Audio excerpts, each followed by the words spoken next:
Bulan suci Ramadan tahun ini masuk di tahun politik. Oleh karenanya, Ketua DPD Partai Nasdem Kota Palembang bersama para kader mengajak puluhan anak panti asuhan melaksanakan buka puasa bersama.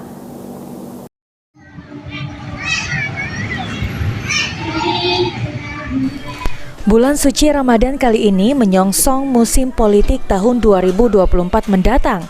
Oleh karenanya, Ketua DPD Partai Nasdem Kota Palembang bersama para kader mengajak puluhan anak panti asuhan melaksanakan buka puasa bersama di kantor DPD Nasdem Kota Palembang di Jalan POM 9 pada Jumat 14 April 2023. Dalam kesempatan tersebut, Ketua DPD Nasdem Kota Palembang Fitrianti Agustinda mengatakan jika kegiatan ini adalah cara untuk berbagi kebahagiaan menjelang Idul Fitri 1444 Hijriah, dengan harapan Partai Nasdem dapat selalu didoakan masyarakat, terutama para anak yatim, serta merupakan bentuk cinta dan kepedulian terhadap anak yatim.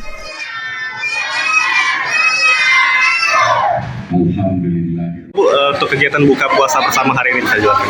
Ya, hari ini kita Partai Nasdem, DPD Partai Nasdem Kota Palembang bersama seluruh pengurus, kita berbagi kebahagiaan ya di hari menjelang Hari Raya Idul Fitri, dan juga selama menjalankan ibadah puasa ini kita memang sengaja mengundang anak-anak yatim, kita berbagi kebahagiaan dengan harapan Partai Nasdem akan semakin didoakan oleh masyarakat Kota Palembang, terutama anak-anak yatim, dan kita memang selalu bergerak dari bawah, mengangkat dari bawah untuk kebaikan masyarakat, terutama mencintai anak-anak yatim.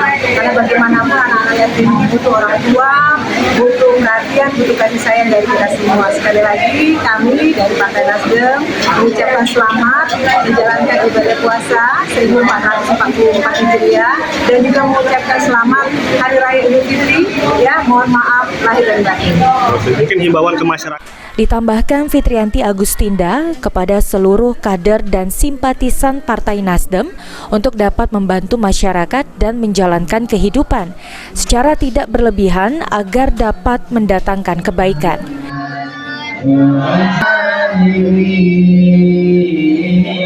Sandi Pratama, PAL TV.